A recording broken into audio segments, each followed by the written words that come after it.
Good morning. So excited to be here. Super excited to be here with you, JC. Hola, Madrid. My name is Alex Lazaro. I'm the managing partner of Fluent Ventures. I've been an early investor in companies like Zen Business, Chime, Kin, Sidecar Health, and others. And recently launched Fluent. Our strategy is geo arbitrage. We invest in global categories around the world. Excited to be here with you, JC. Rather than spoil the story, maybe tell us a little bit about your background, the story of Zen Business, and your story. Thank you so much, and pleasure to be here, everybody.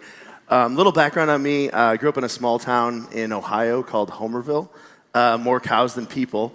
My dad was a small business owner, so my first kind of exposure into small business ownership and entrepreneurship was riding around in the front seat of his pickup truck, delivering coffee and donuts to the crew in the morning. And it was a really exciting time. And my dad was non-technical. He was born in 1941, never had a smartphone or an email address until the day he died. And this was around the mid-'90s. The internet's becoming a thing. I'm obsessed with computers. Used to pull them apart, put them back together. Drove my mom crazy. And from a very early age, I was like, I think this computer and technology thing could really help make my dad's life easier. And so from a very early age, I knew I wanted to do something with computers and technology to help small business owners. And so that kind of dictated the rest of my life and my career. And so majored in entrepreneurship, small business management, started a bunch of small businesses in my early 20s where I tried a lot, failed a lot, and learned a lot. And the thing that I learned that I hated the most was paperwork. I absolutely hate paperwork. Show of hands, who here hates paperwork? That's 100% of the crowd. And so I set out to find a better way. I found out LegalZoom existed online, and so I tried them out. I started a company with them, and broke college kid. I missed a payment. And so they sent me a letter in the mail threatening to sue me if I didn't pay my bill, which just, angered me to no end. I mean, I could use, more spicy language than that. But so then I dug in, learned everything there was to know about, starting a small business, how to form an LLC, corporation in America, and then moved to Austin, Texas, where I then ultimately ended up starting Zen Business. And what Zen Business is, it's a platform to help small business owners start, run, and grow their business all in the same place. So we actually form the company, and then we have all the data about the company to then get our customers access in a one-click action, very simple, to financial services. Things like banking, bookkeeping, accounting, taxes, invoicing, payment, lending, credit, insurance, so on and so forth. And so, now we've helped start over, I think, 500,000 small businesses in America. The kind of the mission and passion of my life is to do everything I possibly can to help make it easy for small business owners to succeed. What I love about that story, and I think that you in some ways were very humble about the success of Zen Business, is every small business platform, public company, has always tried to cross-sell beyond the single product. And right. Zen, to me, is one of the only ones that's really managed to cross-sell and become a platform. Maybe talk a little bit about what worked and how you were all able to achieve that. Yeah, I mean, pulling off that second product success is nearly impossible and really hard to do. And the way that we thought about it is through the customer journey, right? In the most simplistic terms, you start a business so that you can open a bank account to then go get money to put into the bank account, right?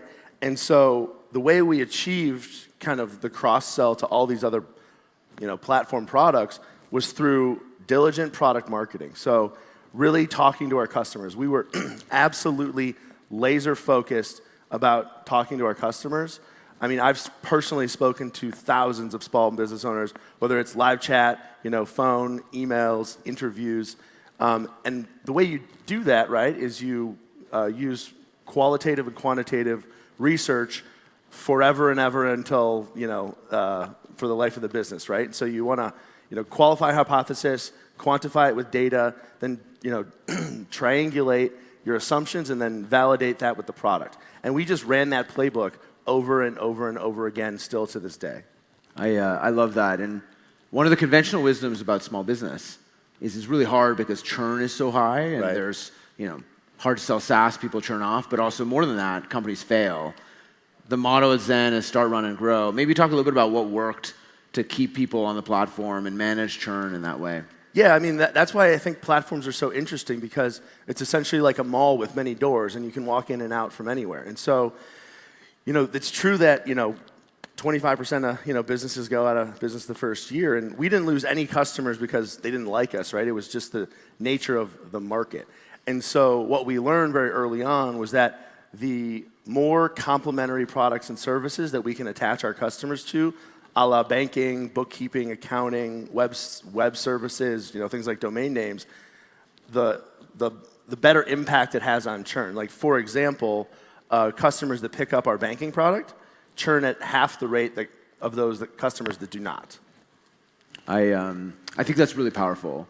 Let's switch gears. You gave us one metric, which is 500,000 people served. Another metric is Zen Business today has 700 employees.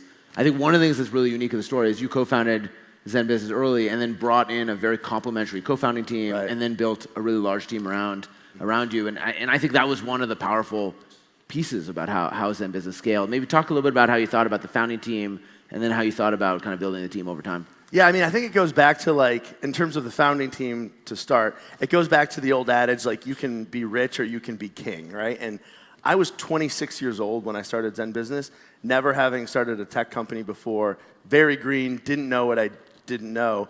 And so, spent about, a year where it was just Ralph, co-founder at Zen Business, and I kind of tinkering around, trying to find product market fit, blew through the entire friends and family, round that I raised, and then 50 grand in debt on my credit cards.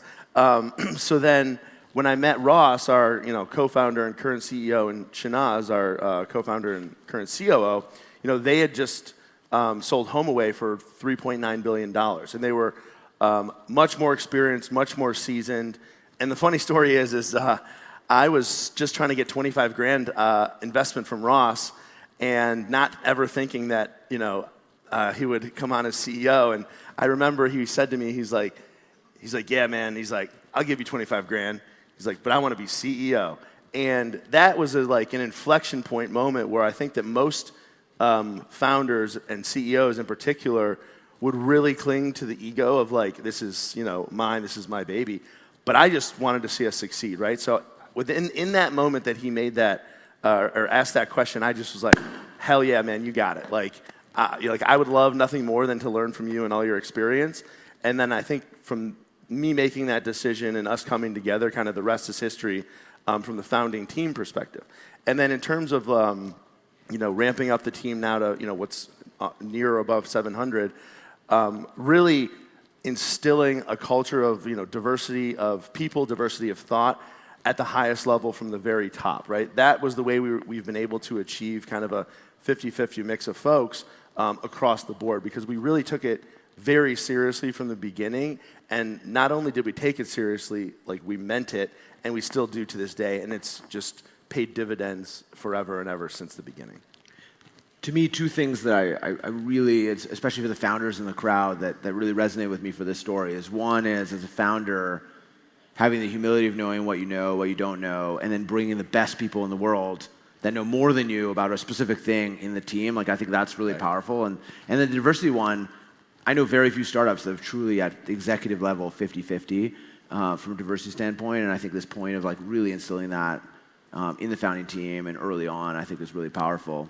Let's talk about one other dimension of team, which is remote. Right. Which is, pre-pandemic, conventional wisdom was no one's remote. In the pandemic, everyone's forced to do the thing, and now we're trying to figure out the way. Zen is unique. You guys did the in-person thing. Mm-hmm. Now you're fully remote. Can you talk a little bit about your lessons learned there? What you think is the right best practice? Does it depend on stage? Tell us. Yeah, I mean, it's really interesting. Up until we were around 30 people at Zen, we had an office in downtown Austin, Texas, in a historical building next to a rock quarry where there was birds and squirrels. I loved it. And then March 6th of 2020, it was just excuse me, it was fully remote, don't come back to the office, never went back to the office ever other than to pick up our belongings. And lesson learned there is depending on the business model, right, if you can pull off in person of course, it has its advantages, right? The serendipity of like the what do they call it? The water cooler. Oh yeah, the Yeah. metaphorical water cooler. Yeah. seeing Like the people. serendipity of like being around the water cooler and someone from CS being able to talk to someone from product about like this is driving me crazy, like let's fix it, and like having that energy is invaluable for sure. And so if you can over-index for being together at the beginning, like you're going to see some amazing positive results. And so I highly recommend that. But the counterfactual is once you go remote, your ability to attract the best talent goes hyperbolic, right? So like we were able to, once we went remote, we were able to attract the best talent from all over, not only the United States, but the world.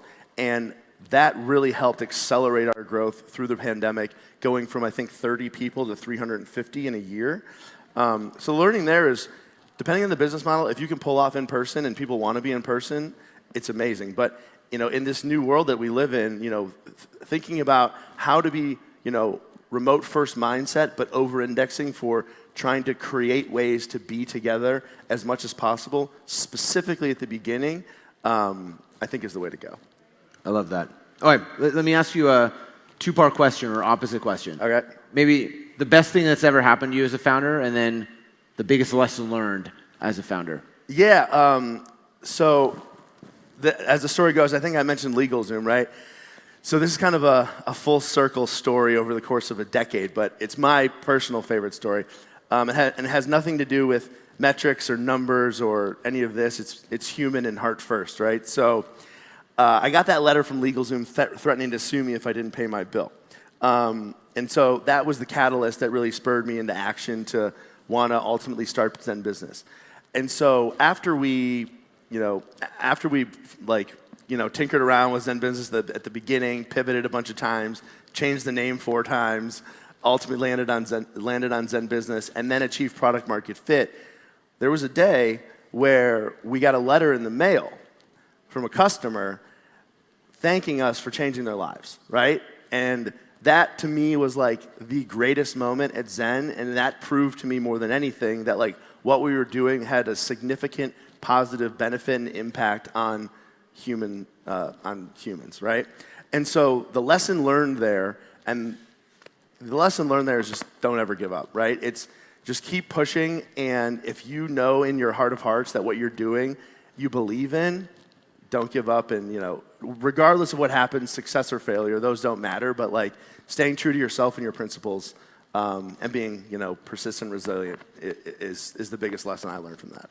What I love about that story is, I think in TechCrunch or in any article about the story of a startup, there's often a reductive quality to it of saying, oh, like we did the thing, it started, now it's unicorn. And the reality is that it's actually really messy most of the time, and for almost every company. And almost every company almost dies a couple times and whatever. Mm-hmm. And it's a 10-year overnight success, right? Like right. You guys slogged for a while and then really got it going. So your LinkedIn now says founder at Stealth. Right. Maybe talk a little bit about, without divulging what you're doing, what's your passion, what are you thinking about? I mean, I think probably it goes without saying, the mission and passion of my life is trying to help create, tools and technology and platforms to make it as easy as possible for aspiring entrepreneurs and small business owners to succeed, right? And so, without divulging too much about the next project, that's what I'm working on a much larger and more global scale. I didn't know there was a band here. Did they play us on? Yeah, they might play you off too. Exactly. Let's go Apollo Theater getting swept off. All right. Well, and maybe if the band likes the answers, they'll play a song. Well, let's do a little. No, go ahead. I got a question for you. Oh, sure. So, Alex, I mean, you obviously led the Be Rounded Zen Business. Thank you again for that. But as a VC, I mean, you've backed how many? 7 unicorns? Yeah. So curious lesson learned from that, and I know Fluent's kind of on a more global scale. Kind of what are you interested in right now? What are you looking for? Where are the next big unicorns coming from? Look, our thesis, and by the way, Zen Business is a nice example of this, is that the world's best ideas are global, the solutions are local. There are now entrepreneurs in every major city, everywhere. We're in Madrid here for this conference, and I'm tremendously excited about it.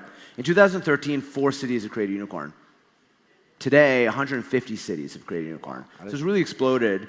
And many of this is the story of history doesn't repeat itself, but it rhymes. Right. It's similar models like Zen Business with entrepreneurs and communities building and learning from each other. And so that's one of the things that excites me. And the second, which I think we see a lot outside Silicon Valley, I wrote this book called Out Innovate a couple years ago with HBR. I wrote about camels, startups with strong, sustainable, resilient unit economics.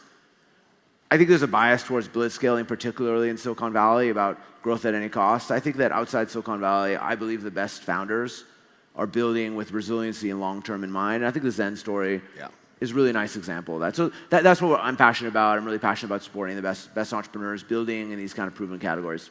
All right, next question. All right, so for all the founders... Oh. You know where I'm going. So for all the founders out there, how do we get the highest valuations? Wow. Look, I will tell you, by the way, the only point I feel when VCs or perhaps the most acute one, when VCs and entrepreneurs have this like diametrically opposed position is at the point of valuation when you're like negotiating investment. My sense is valuation and the round, and this is obviously a self-serving answer, is a milestone. It's not the end. Like it's just part of the journey. And to me, it's about how do you actually create the right round structure that sets you up to get the next round and the next round. And so that's definitely an art versus science. But I think getting unit economics that work, getting a growth profile that works, getting a team together, I think and then bundling that with a narrative, I think that's the way to get the highest valuation. Yeah, I mean, that's a great answer. All right, let's end with a speed round. Okay. We'll do a little hot or not on 3 or 4 topics du jour. And I want to warn you now, we'll end with a tweet, 140-character advice for founders in the room. All right, AI, hot or not? Hot. We give ChatGPT instances to all of our developers and designers. I love it. Okay, multi-market strategies from the get-go versus single country. U.S. outside of that, multi-market, without blitzscaling, kind of as fast as you can, just to build the muscle of going into new markets and learning as much as you can as fast as possible. Remote teams. If the business model supports it, then I think remote teams are great. Crypto. No. All right, peanut butter and chocolate. Together. Absolutely not. Oh wait, if you had a single tweet, circa a couple years ago, 140 characters, advice to founders, what would it be? Persistence prevails when all else fails. Oh, I like that. So if the band like that, hopefully we'll have a great send-off on this. I'd ask the audience to thank JC for joining us today and really enjoy the conversation. Awesome. Hey, thank you, everybody. All right. Adios, Madrid.